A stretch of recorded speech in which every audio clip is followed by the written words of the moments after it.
Bodie Densmore. Awesome name. Here's the question. A reported 50% of American Democrats believe that the Russians hacked voting machines to affect the Trump triumph. All this is derived from mainstream media contentions that Putin hacked into the DNC emails, not that the revealed emails were not genuine. Isn't that a remarkably effective persuasion? How can this effective persuasion be counteracted? Bodie, this is it, right? I mean, this is the whole problem right here. When you ideologically control so much of the scenery, let's just call it the scenery when you drive to work every day. If you control virtually everything that you see, hear, where you go, and so on, you're going to come to conclusions that are not true. This is pretty. Whether or not the Russians were probing our Defense Department servers and got through or not is not the point. They've been doing that since there's been computers. Forgive me for saying so, but that's their job.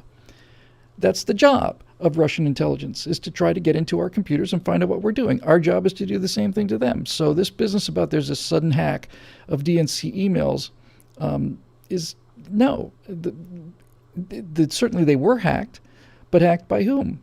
Was it WikiLeaks? Was it Anonymous, that group of computer hackers who seemed to be the only people left reporting the news? Assange says it wasn't the Russians at all, and it was somebody I've heard stories that it was somebody inside the Clinton campaign who saw how awful she was and simply just couldn't bear it, that it was internally leaked. But it doesn't matter.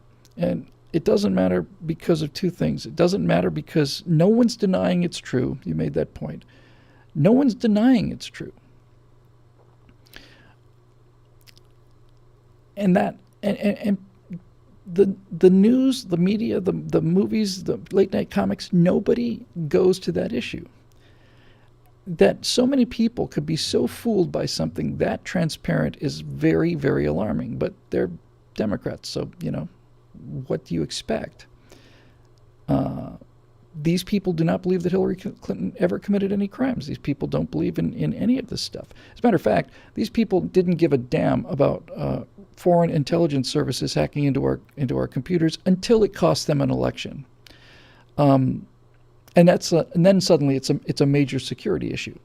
Hillary Clinton posting the names of actual field operatives and informers who will be killed. Some of them will be killed because she gave their real names. That's not a problem for them morally or ethically or anything. That's, it was convenient for me. It was a mistake and I regret it.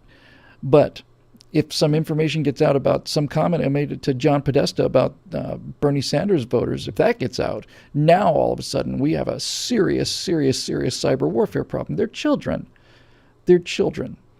Brent Cates points out that they were leaks and not hacks. That's an actual good point. There's a very big difference between a leak and a hack. A leak is when you've got a big pot and water's coming out on its own. A hack is when you bash the side of the pot open and then the water comes out. They're coming from different sides of the pot.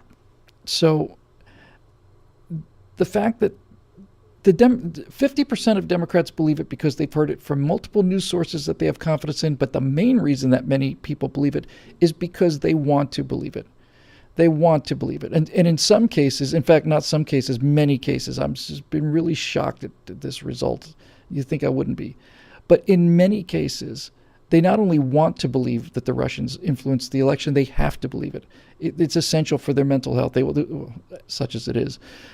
They cannot face the day unless they believe it. Because if it turns out that the Russians hacked the election, then they were right after all. All the people who supported Hillary were right.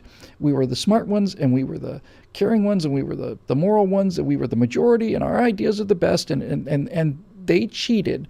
So that's why we didn't get the presidency. But if you take the Russians out of this, where does that leave your garden variety, hash smoking, patchouli oil wearing, hemp imbibing, tie-dyed lunatic?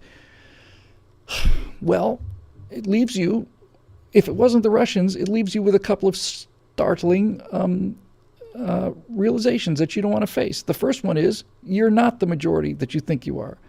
The second one is you're not the majority that you think you are. And the third one is that you're not the majority that you think you are. You're not the person who's got the smart idea. You may still retain this idea that I was smarter than they were, but you were outvoted. You were beaten. More people believed the opposite than what you believed. More people believed that she was a crook than that she was honest. And if that's the case, then it puts everything they believe in question. If more Americans, if Donald Trump won the vote, they have to face the fact that there's huge numbers of people that didn't buy what they're selling, which is their little tidy worldview. It's very, very bad for them. They really can't handle it, and it's not hard to understand. If you've been told something, I didn't see the movie. I really want to, called The Room, but if you were raised in a prison cell with no windows, if you're raised in a prison cell with no windows, and you were taught language and given books and everything, and told that the world outside is a tropical jungle, and you've had it described to you in great length, and you can name all of the animals in the jungle and all the rest of it. You just absolutely understand this jungle.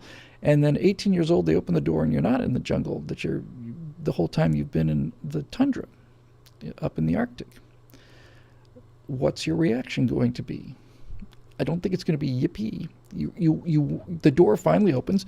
You see what you're expecting to see, and you're completely disoriented, and you're scared. And that's what's happening to them, and it's that's why we're so much